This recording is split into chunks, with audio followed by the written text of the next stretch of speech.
Good afternoon, everyone. Apologies from Dali Li because he's not available today for this conference, so I'm representing for him. Yeah, our groups was mainly working on the genome editing technology, and so not until last year we began to do some work on the GNAO1. So we don't have a lot of data on these diseases, but we work on the genomic editing tools, which we think will be very useful in the future, maybe to cure those genetic disorders. As we know that genetic disorders are caused by DNA mutations, either in the nuclear or in the mitochondrial DNAs. And in Europe, 1 out of 12 people is affected by this kind of rare diseases. And on average, it took about 9 years to correctly diagnose one kind of rare diseases. And in all, there are over 7,000 rare diseases in the world, but only 5% of them have an approved therapeutic solutions and not a cure, just solutions. So we think a powerful tool, genetic manipulating tool for us to change our DNA, and which is very important to model disease or to develop safe and durable gene therapies. Since the emergence of the Zeventalin and CRISPR technologies, our ability to control or to manipulate our DNA has been greatly enhanced. So our group is one of those first groups to edit mouse and rat genome DNAs and make genetic modified animals and accelerate the animal modeling speed within 5 weeks. And a lot of genetic diseases have been benefited from the CRISPR editing tools. The beta globinopathies are one of the examples, which is one of the most common genetic disorders in the world, which have more than 80 million carriers worldwide. And in China, there are 300,000 transfusion-dependent patients. But luckily, this beta thalassemia or sickle cell diseases can be cured just by editing some regulatory area of the genome. For example, this BCL11A enhancer region of the gamma globin. If you edit that region, the gamma globin will be reactivated, and this can substitute the mutated beta globin. And after gene editing and refuse the patients with the edited CD34 hepatopoietic stem cells, their hemoglobin fetal, like this HbF, will increase rapidly, which can cure their phenotype. Although they bear the mutation, but they are phenotypic cured. And till now, we have treated over more than 15 patients, and all of them are now transfusion-free. But let's go back from the beta globinopathies. A lot of other genetic diseases are just SNVs, and they occupy like over 58% of the pathogenic SNVs, and they cannot be cured just by cutting some random area of the genome. They have to be corrected.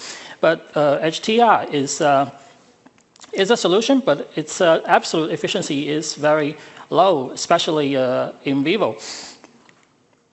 So there came the two base editors. One is the cytosine deaminase base editors, and the other is the AB base editor, which is composed of the adenine deaminase and Cas9 nickase. The CBEs can turn to the cytosines to T in the genome, and the ABs can convert the A to G mutation. And for CBEs, there are a lot of deaminases can be chosen to be engineered. But the ABs, there's only TET-A because it is evolved from the bacteria. When these base editors are first invented, two problems are there flaws. One is the off-target editing, which means that those deaminases can interact randomly with the replicating DNA and mutate the Cs randomly. And the other is that is bystander editing, because if the base editors have a very wide editing window, all the potential substrates like the Gs and like the A's here and C's here will be edited simultaneously. Then in that case, which will compromise our desired results. So while we need a very accurate base editors, this story goes back to 2020 when we want to develop a gene therapy strategy for another genetic disease, which is called tyrosinemia. And here's a mutation in the start codon.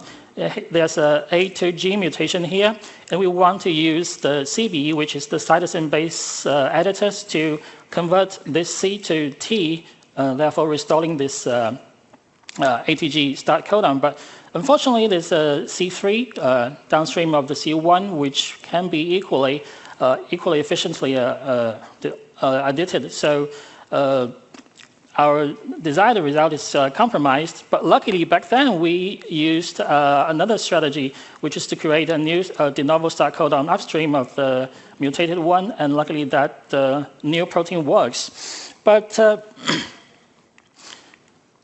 we're not always that lucky, because a lot of proteins cannot work if you just reinstall some more peptides before the N terminal. So since then, we want to make some new real accurate base editors. So we studied the crystal structures of the APOBAC3A-BE4, which is a very active cytosine base editors, but has a very wide editing window. We made a lot of mutations trying to seek those mutations to get one, have a very narrow editing window. The second is to have a very low off-target editing efficiencies. And finally, we found two sites. One is Y130A, and the other is aspartic acid 133P.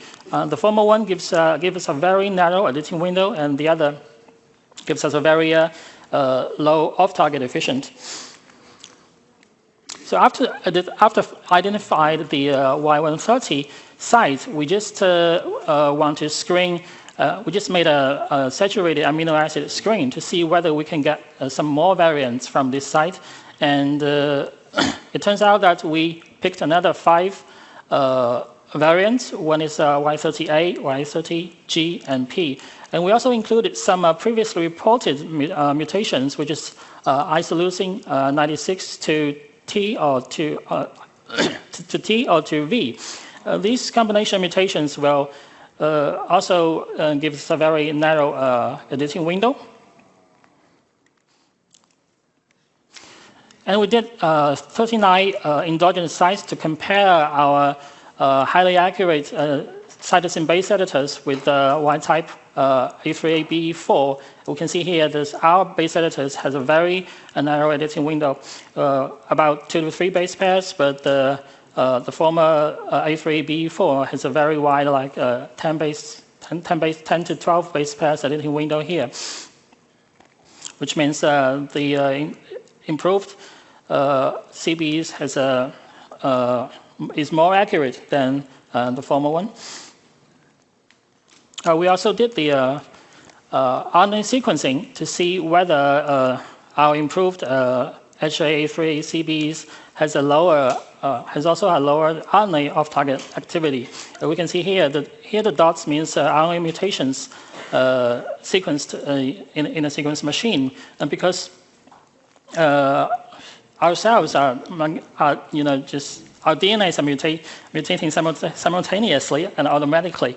So we see some background dots here, but they are here are all just near background results, and only the A3B4 has a very high background, which means that the former ones has a very high RNA off-target activity, but after the mutation, all of our variants are very accurate in the RNA level. Then we go back to see whether our accurate CBEs can solve the problems back in 2020. We treated the tyrosinemia mutation here. As we can see, the C1 is the desired substrate, and the C3 is the bystander edits we want to avoid. And here it the desired edits reaches about 60% to 70%. And then we move on to do the amino in vivo treatment. We use the split AAV strategy to try to inject the mouse through the tail vein injection with the accurate base editors. And we can see that here the C1 is the C1 only edits is the highest after 9 weeks. But we also see that as the time goes on, the undesired edits will increase during time. We suppose that this is caused by the prolonged expression in liver. And so we made some improvements and trying to deliver using the lipid nanoparticles and the mRNAs, because the mRNAs can degrade a little bit quicker than the AAVs in the liver, so it gives very little undesired edits in the liver. And beside the accurate base editors, we also want to make some small genomic editing tools, like small base editors, because it is very important for the AAV delivery and gene therapies in the future. So we turn to the ICB, which is the ancestor of the Cas9 protein and has only 1/3 of its size. We made some mutations. We first made some mutations to make these ICBs more accurate and more active, and also use some DNA binding proteins to fuse with this ICB protein to make it more potential. And then fuse it with the TAT-A deaminase, as we can see here. After the engineering, this small base editors is very active in the mammalian cells, but we can also see that its editing window is a bit wider than our accurate base editors. So in our next step, we maybe want to make this one more accurate in the future. Recently, we also did some work in the mitochondria base editors, and we use that base editors to make some mouse models with mitochondrial mutation diseases. Also, we use that base editors to cure those mouse diseases via the microinjection strategy, and it works pretty well. And we also make another base editing tool which targets RNA, and it can be controlled by the blue light. So after the blue light is on, the two parts of the base editors will get together, and it can edit the RNA, making a C to T conversion. We use this strategy to treat the hemophilia mouse as a proof of concept of gene therapy. And yeah, this is our very recent work on the genome. On the GNAO1 experiment, we have just made 3 animal mouse models, and one of them is G40R, which is postnatal lethal. We can't get any